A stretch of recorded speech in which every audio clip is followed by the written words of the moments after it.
Spoštovani, lep pozdrav, dobrodošli na današnji novinarski konferenci. Na začetku predajam besedo našemu županu. Dober dan, želim vse skupaj. Predam besedo kolega Oraču, direktorju parkirišč in tržnice, bi povedal, da smo zdaj sploh v dilemi, namreč vidi se tweet predsednika vlade, gospoda Janeza Janše, ki je očitno postal prvi infektolog v tej državi. Videli ste moje nerazumevanje, ko sem stal med dvema rokama, kjer je 4 metre razlike, govorim o Popsu pa Zlati ribici. Zlata ribica ima prenovo restauracij in kuhne, zato je dobila hišo.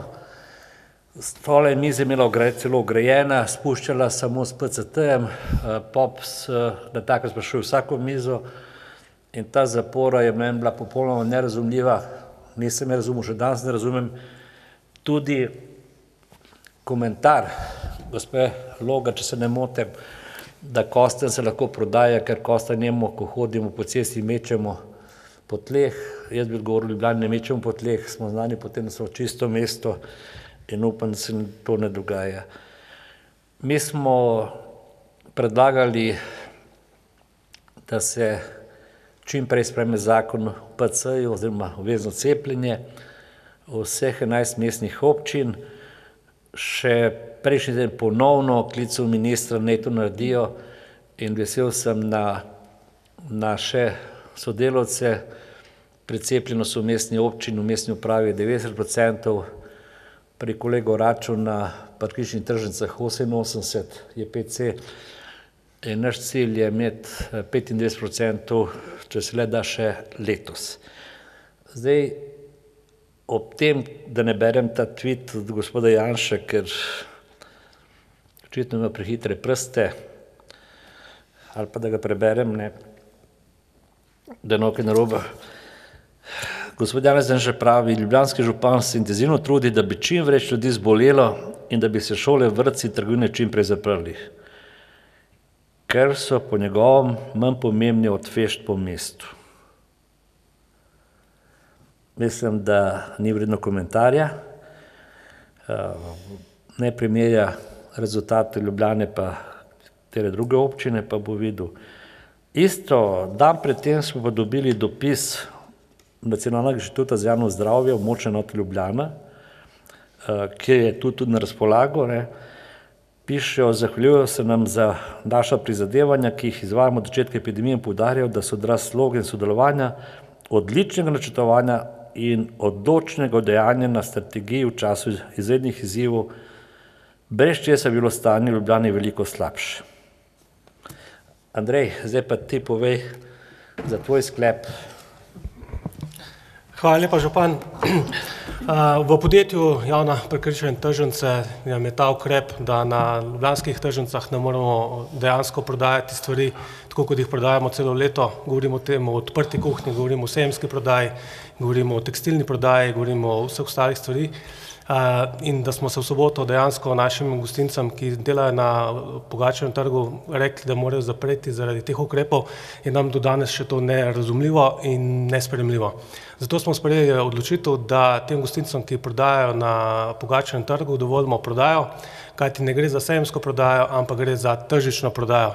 Ravno tako, ko imamo ob arkadah, ko imamo v Zmajčku in Kotičku, to so zagotovo vsi že opazili, imamo nov Zmajčkov kotiček pri tekstilcih, tako da naša jasna sporočila in odločitev je, ljudje pridite na tržnice, kupujte domače, pridelano hrano iz okolice, upoštevajte ukrepe za preprečevanje širjenja okužb, pojdite se cepiti, uživajte v tem prelepem mestu in seveda v najlepšem delu Ljubljane, in seveda to so tržnice, po mojem prepričanju. Upam, da se župan z mano strinja. Definitivno pa bodite zdravi, ostanite zdravi, bodite veseli, radosti in želim vam vse lepo v prihajajočem letu. Sam še dve informaciji. Ena velika zmaga našega oddelka za promet je otvoritev ceste dveh cesarjev in od danes zjutraj že vozi avtobus.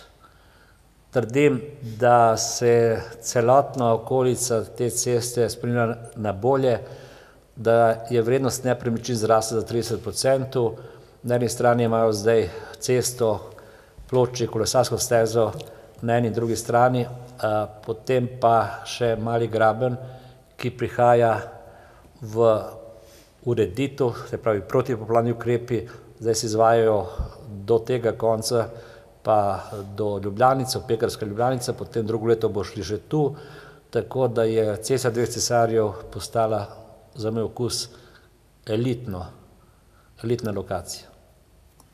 In drugo, v živalskem vrtu režemo oziroma utrnimo oslabilo drevje. Dodal bi pa tudi, da dan zaključujemo prenovo pri Zlati ladici. Če boste šli pogledat na drugo stran, se pravi na hribu nabrežju, naredili smo nov balkon, ki je na isti širini nasproti balkona na Cakrinem nabrežju in bomo jutri odstranili vse tiste kontejnerje, tako da je tudi del urejen. O tem, kar pravi kolega Andrej, najlepši del mesta, pot tržnica, ki bo prenovljena. Potem bom tudi jaz oglašal, da je to točka zbiranja. Izvoli, Sanija. Hvala lepa županu Andreju. Če imate kakršnokoli vprašanje, kar izvolite. Lahko jaz? Lahko. Zala Štritev, Ljubljana Info. Najprej me zanima na Pogačarjevem trgu, od kdaj potem tam lahko že gostinci pač nadaljujejo s prodajo, ker gre za tržnično prodajo? Od danes. Ok. Pa bi imela pa še eno vprašanje, sicer malo nepovezano, ampak za župana povezano z kioskom na Prešernovem trgu, kjer je najemnik povedal, da se mora s ponedeljkom izprazniti prostore in me v bistvu zanima, kaj sledi in kaj ste se s tem dosedanjim najemnikom o pogovoru dogovorili. Očitno nič, kajti to, da je dobil nalog za izpraznitev, pomeni, da te prostore tudi tisto minimalno ceno ni plačeval, zato jih mora izprazniti in ga se niti ne poznam, tako da se mi zdi, da mora biti ukrep za vse isti in ko bo izpraznil, bomo kiosk prevzeli in bomo šli v razpis. Lokacija pa je elitna. Še kakšno vprašanje za župana? Kar izvolite.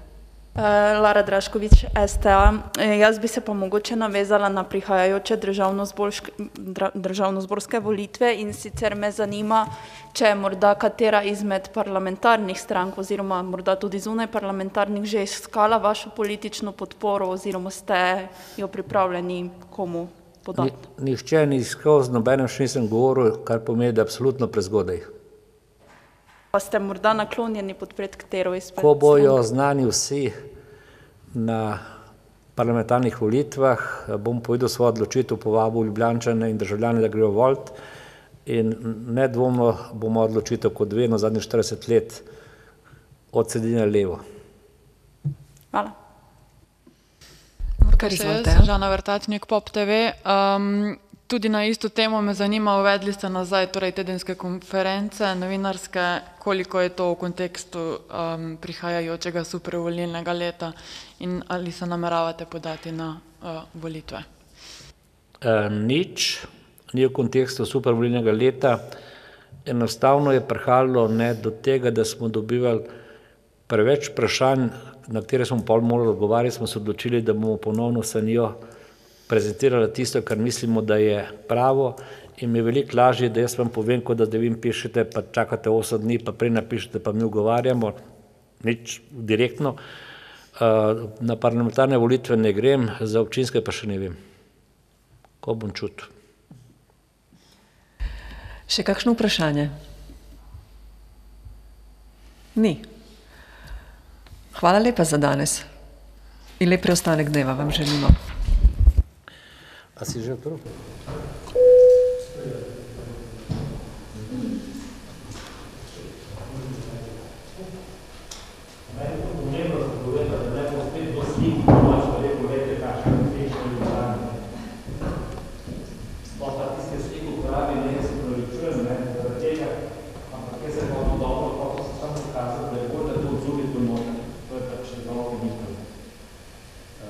Tako da, ko sem jaz dal svojo izjavo na tisto našo Facebook stran, še nisem videl tweetov od premijeja, ampak so pa očitno stoja na svoj uri.